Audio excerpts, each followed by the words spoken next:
It has been a major scramble. Definitely a lot of bumps in the road, but we bent him with the bolts because now the pin doesn't go in anymore.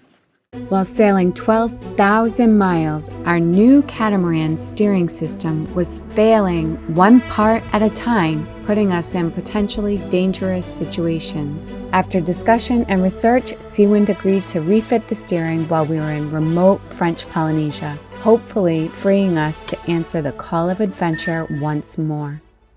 In 2020, we took delivery of a new Seawind 1600 catamaran, hull number 6 in Miami. We took our first big trip 6 months later, sailing 1,200 miles up the U.S. East Coast to Rhode Island. Here, the autopilot ram failed for the first time. At the height of supply chain issues, there were no units available, so we hand-steered throughout New England, then down to Annapolis, where we picked up a new autopilot ram at the Annapolis Boat Show. We departed Annapolis for Fort Lauderdale, and just outside of Charleston, the center fulcrum pin broke, leaving us to hand steer for the final 36 hours. We communicated the failure to Seawind, and they sent a new pin for us to install. With our eyes set on the Pacific, we sailed to Panama. And during the 10 months we were there, Seawind enlisted Gurrit, the designer of the steering, to conduct a system review. We still wanted to cross the Pacific, so Seawind sent us a reinforced gearbox and center fulcrum pin to install as a temporary measure. We set sail for the Marquesas in French Polynesia,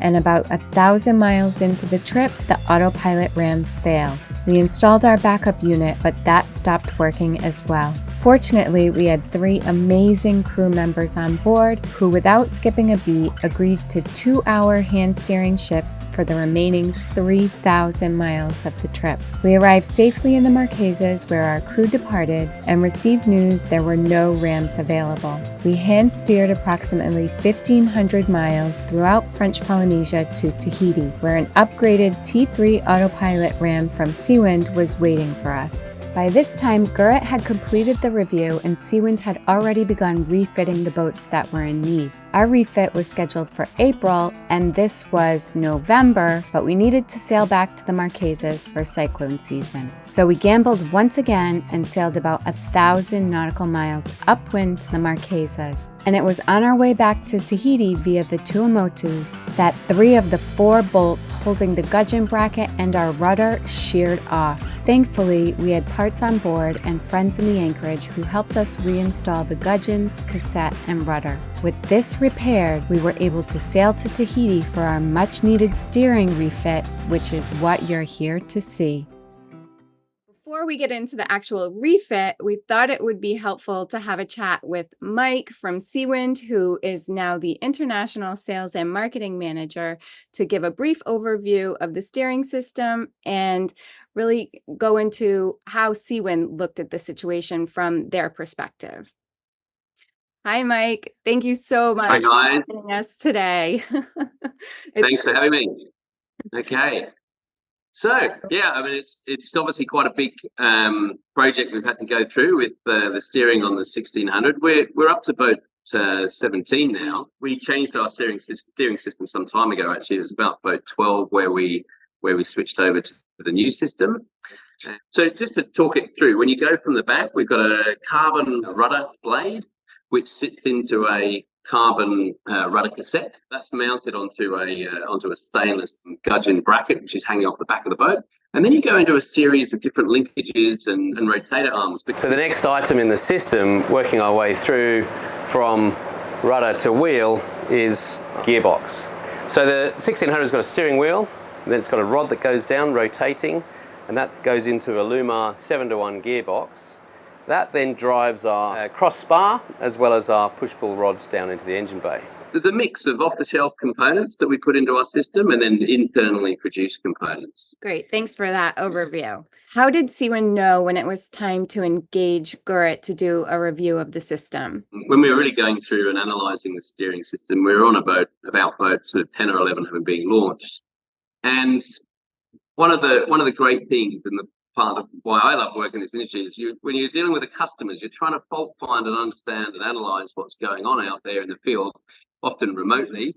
They're getting a series of photos coming through, and because you need to know what scenario things are failing and what was the what was the situation that triggered something. So we sort of bring that information in and then start analysing it, and then realistically, it's the fact that we had some repeat issues where we were getting some failures. So in the 1600, we've got this rotator arm, which is in both engine bays. You've got the push-pull rods going, and every time we're moving the steering, this is rotating. And what we found, and it was a few boats in, once we had some boats that had really put some sea miles up, we were getting some fatiguing on this pin. And it was a case of, with fatigues, it's often a case of just the amount of cycle times that we're having. So it was only when we had boats sort of 5 and 6 that really went out sailing pretty hard, and they were doing around the world sailing straight off from launch, and they got the sea miles up, and we found that we're having some fatiguing on this pin and ultimately leading to pin failure. So once you start getting repeat issues, you can say, okay, right, this obviously needs to be brought back to the design board. We need to understand what's happening. Internally, we increased the pin size. We looked at it and said, okay, this obviously needs beefing up, and we changed the weld also around it. But then what happened was that just the next component then failed, and that was really the trigger point to say, okay, right, we've got an issue where this problem is just going up the line of the steering system, and that's where you say, okay, this is not a manufacturing error, this is a sort of a system error.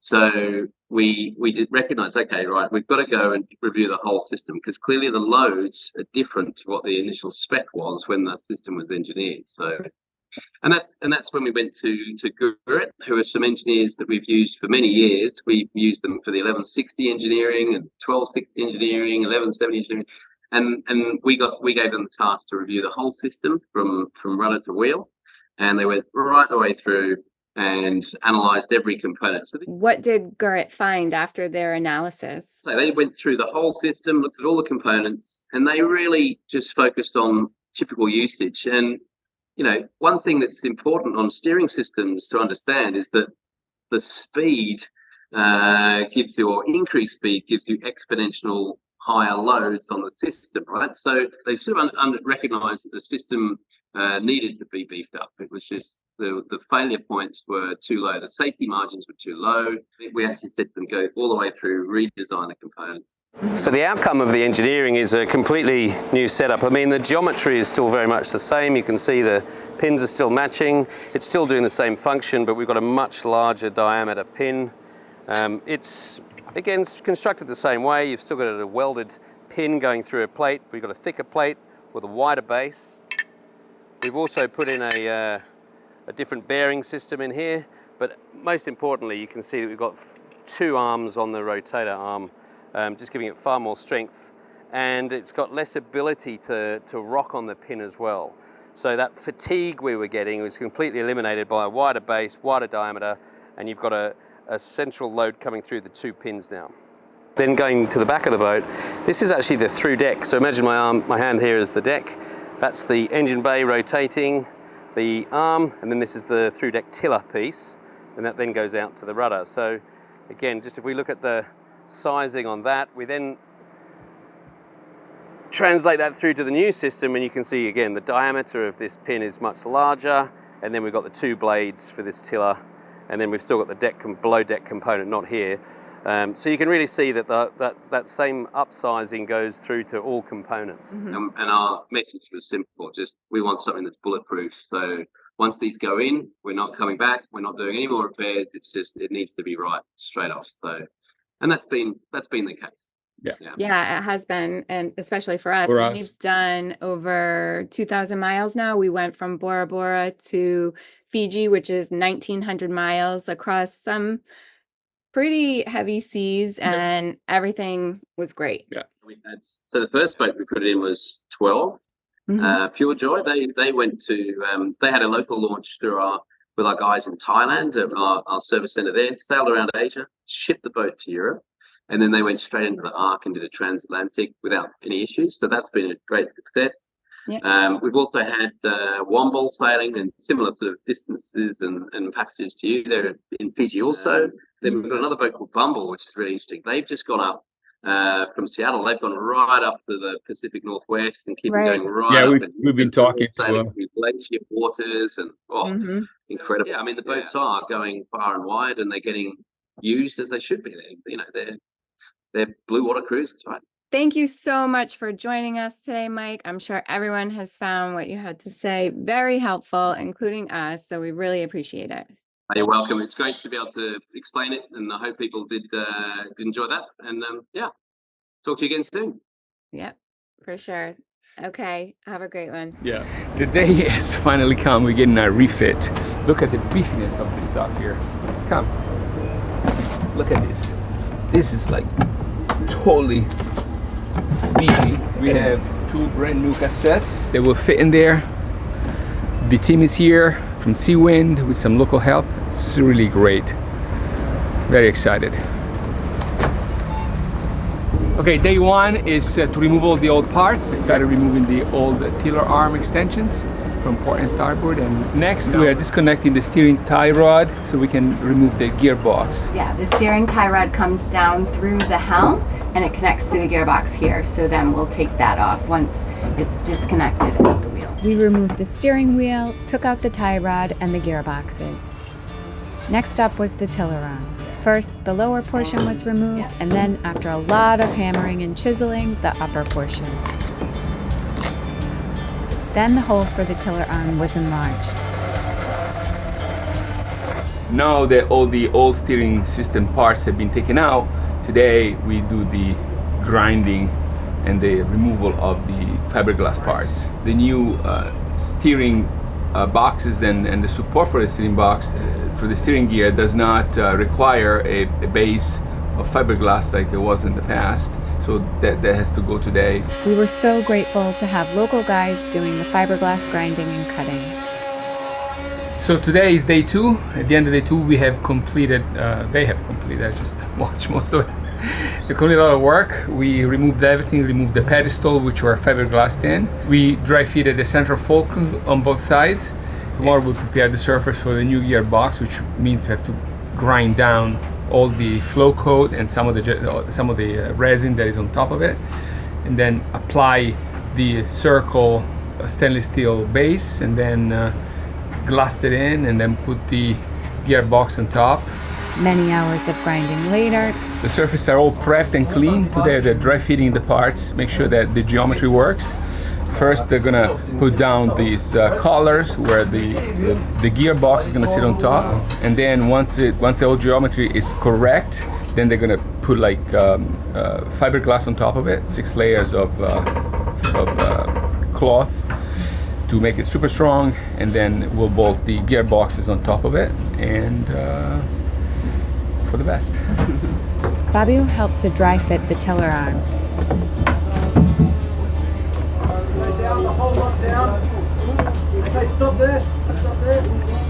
Then the steering tie rod was reinstalled.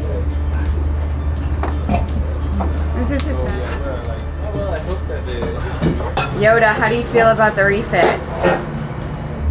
All right, the whole system inside is dry fitted, and the steering works perfectly. We're going to just test it now, turning the wheel on both sides, and it looks very good.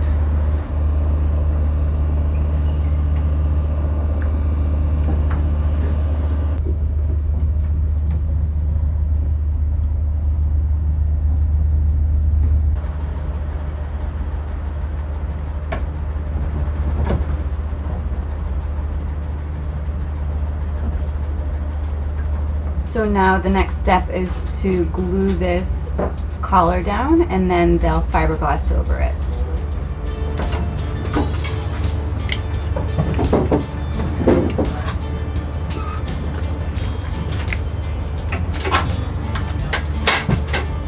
Finally, the fiberglass was painted and sanded.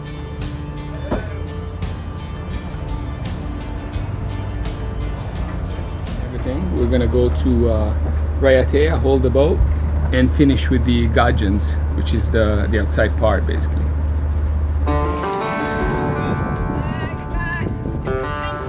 It was a bit nerve-wracking to steer the boat out of the marina in such tight quarters with the newly installed steering components.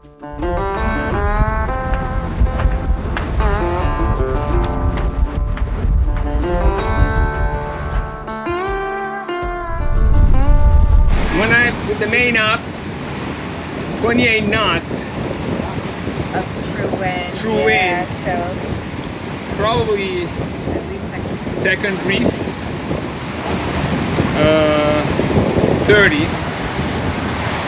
Third reef. Right? Yeah, second reef should be okay.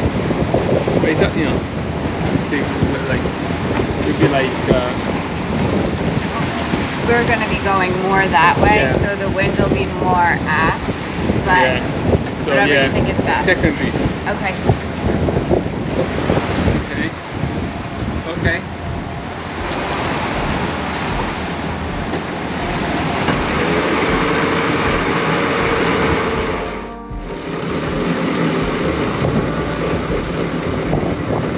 What's that? Have you got much less rudder movement? I wouldn't say much less. It's just like I noticed a difference. Yeah. Yeah. Sailing around Tahiti is often a challenge as the winds whip around and down the island, increasing in force. I suppose it was good to have a test of the new steering while we were still close to shore. So Fab, what is happening today? Finally, we're going to Raiatea to hold the boat. We're gonna do the last step of the refit. Pivotal moment on our sailing journey. Yeah. It's a nice slate ride. We have about 25 knots of wind. True, yeah. 25 true, just past the beam. We have 2 reefs in the main, and we don't want to go too fast because we have to be there in the morning. If we go too fast, we'll be there like at night. So it's a 100-mile passage, and pretty comfortable, really. Yeah. Yeah.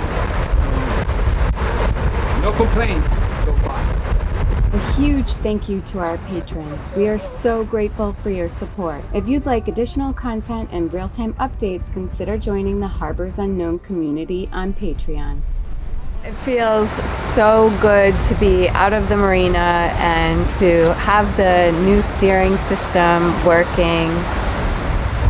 I just really can't tell you how good it feels. Such a beautiful day. I think we may need to put up the spinnaker though, but we only have a few hours before sunset, so we'll see.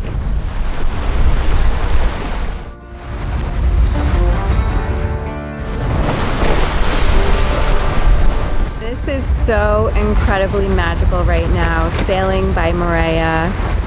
We're gonna have a sunset soon, and I can just feel all of the stress from I don't know how long that's just been built up, melting away. It's amazing. Like I don't think I realized how much stress the whole issue with the steering was causing, but all that will be over soon and we will be free.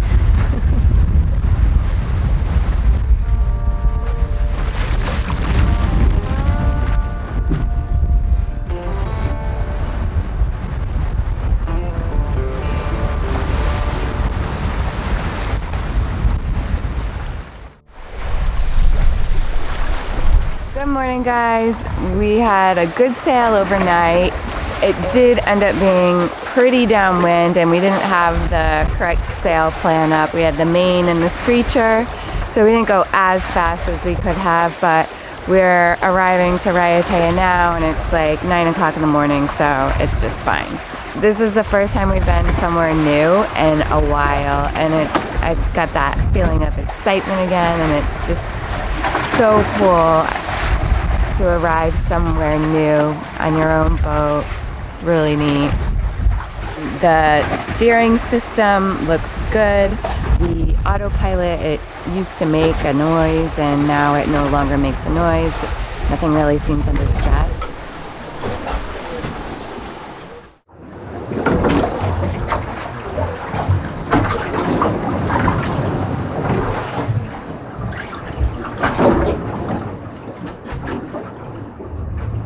The refit wasn't done yet, but I could finally see the light at the end of the tunnel. I believe it was October of 2022 when we first learned Gurrit was going to review the system, and this was filmed in April and May of this year. So it had been a year and a half of living with doubt in the back of our mind every time we sailed the boat. It's not because Seawind didn't want to do it sooner, it's just the way schedules worked out. Paul had already been with us for about 2 weeks at this point, and the job was only scheduled for 3 weeks, so the clock was ticking to complete the remainder of the project. All right, we just dropped the sails and we are heading into the pass at Raiatea. It's always super exciting coming to a new place, but we also have to be on our game because, again, we haven't been here before. And these islands are super beautiful there. But they do have a fringing coral reef, so we have to go through the pass and then into the lagoon and around to where we plan to either anchor or pick up a mooring.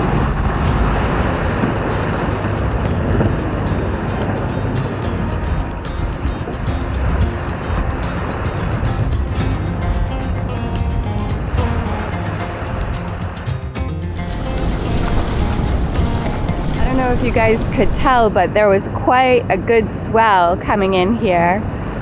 Nothing crazy, but still, it's just you feel the power of the ocean and then peace inside the lagoon.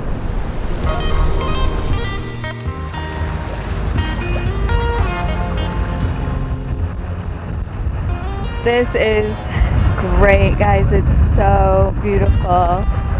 You've got like the flatness of the lagoon and people kite surfing and wing foiling and the beauty of the mountains. It's spectacular. We made our way around the island and dropped the hook.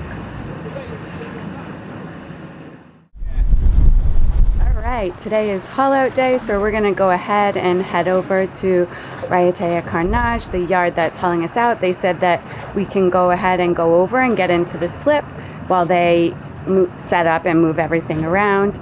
It is quite windy today, so this is going to be interesting, but we got it.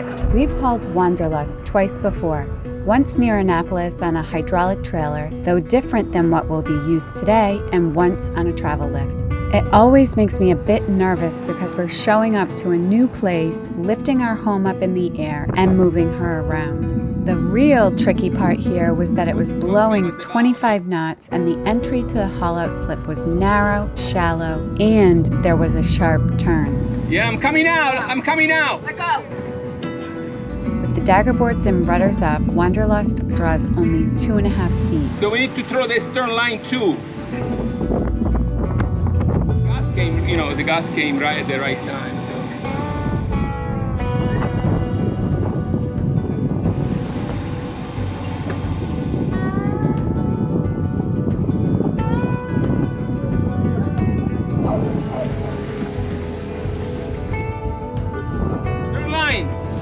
Thankfully, the team from Raiatea Carnage was there to help us out.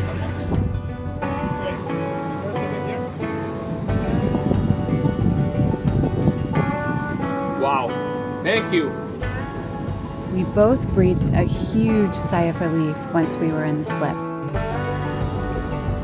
Well, that was a little tricky, but Dominique, the owner of the yard here, was awesome and coached Fabio through getting into the slip here, and we're in. So now we just need to wait for them to kind of rearrange the boats in the yard, and then they'll haul us. We'll probably be here for a little bit. Right now they're putting a truck, the travel lift under the boat, and then they're gonna lift the boat up and bring it up.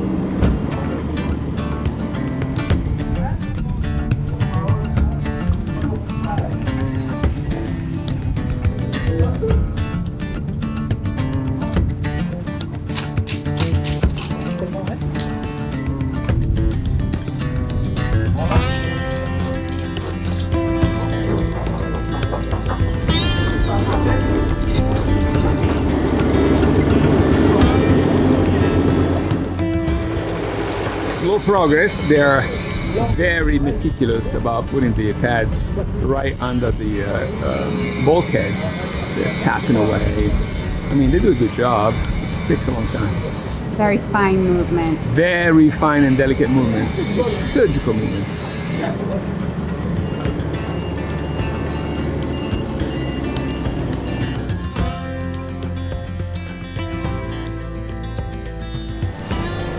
How does it feel to have your home I've seen my share of dirty bottoms in my life as a colorectal surgeon, but this is Yeah. it beats them all.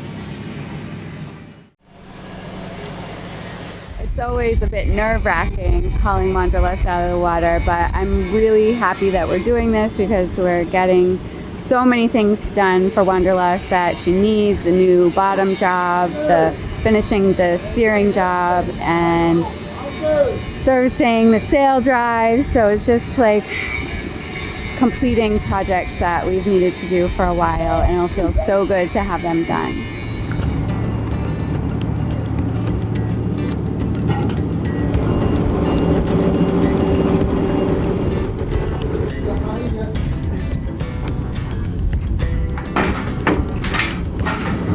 Now that Wanderlust is out of the water, the guys from Carnage are power washing the hull, and Fabio and Paul are removing the existing gudgeons and cassettes, and we'll be installing new gudgeons for the rudders, which are the brackets that hold the cassette. So now instead of having two brackets, we'll have one long piece, which we've really been looking forward to.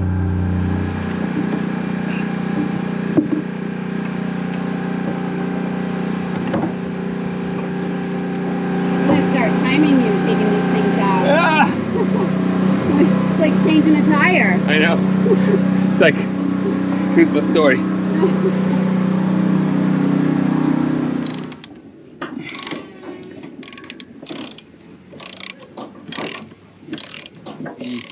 Work is prepared for the new gudgeons. They're called gudgeons, the brackets that hold the rudder cassette. You can see here how we have ground down the gel coat and the plates to make a new place for the new gudgeons. This is the new gudgeon, which is much beefier and stronger than the old ones. Basically it goes like this, and it's twice as sturdy. Can even hold it up.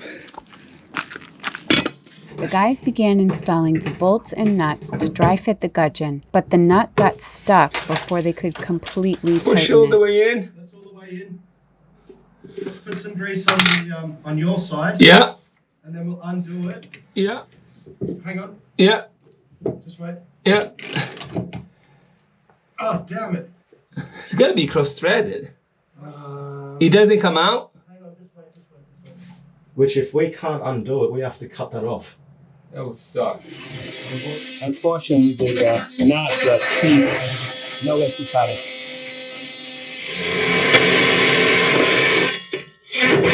Now they're trying again with a different bolt, and thankfully it worked. So the guys had to grind down the back of the boat where the new gudgeons are going to go, because we need to prep this surface and then drill new holes. But after the new holes were drilled, the surface was made flat by applying fiberglass. The port gudgeon was installed with copious amounts of 5200 and bolted in.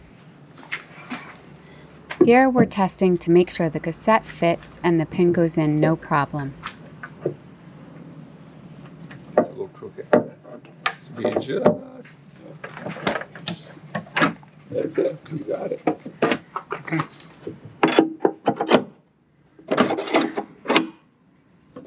Yeah, straighten it. That's it. It's all the way in down there. Yeah, it's good. Push it down. Perfect. Nice. It's so perfect. Perfect. Wow. Yeah. So that's See? Weld the top, resin, and we're done. yeah. Wow. Can we find something else? Because we did that. Let's check the other one. So what's going on? So as I suspected yesterday, once we installed the gudgeons, we bent them with the bolts because now the pin doesn't go in anymore. Paul had to leave by this time, so we enlisted the help of Thierry from the yard, and with much hammering and a heat gun, he was able to remove the gudgeon. We have to grind it. Huh? We have to clean off first. So we have put the gudgeon dry fitted and floated with resin behind it, to let it dry on a flat surface. Tomorrow we'll remove it because it's not. There is like some detachable stuff in the back, so it doesn't stick to the resin. And then we'll put it back with 5200 tomorrow. And this is how the back is now, flat, perfectly flat, like a pancake. And we're gonna put the caulking of 5200 behind it, but it's fantastic. Starboard is in, works beautiful. And the port, and sorry, this was port. Starboard, it's in perfectly, moves beautifully, no wiggle. It's dry fitted, and tomorrow we'll finish the resin. So we're going in the water, whether we're ready or not. It has been a major scramble. Definitely a lot of bumps in the road, but we made it work, we think. I'm sure there's gonna still be some hiccups, right? But big step forward. We had bumps in the road we'll never speak of, forever buried under anti-fouling and fiberglass dust. We were unable to film, the Seawind technician had to leave, work incomplete, time running out on our yard reservation, a chance to despair. But something clicked, maybe brain damage from ethylene fumes or just plain stubbornness. But we chose to use the difficulty, lean into the mess, and with help, we got it done. Life can be tough, plans get messed up, but that's how our ride becomes an adventure. If you've made it this far, you are an absolute legend, and we truly thank you. Please give this video a thumbs up, drop us a comment, and make sure you're subscribed to the channel. It's free, and it really does help us out.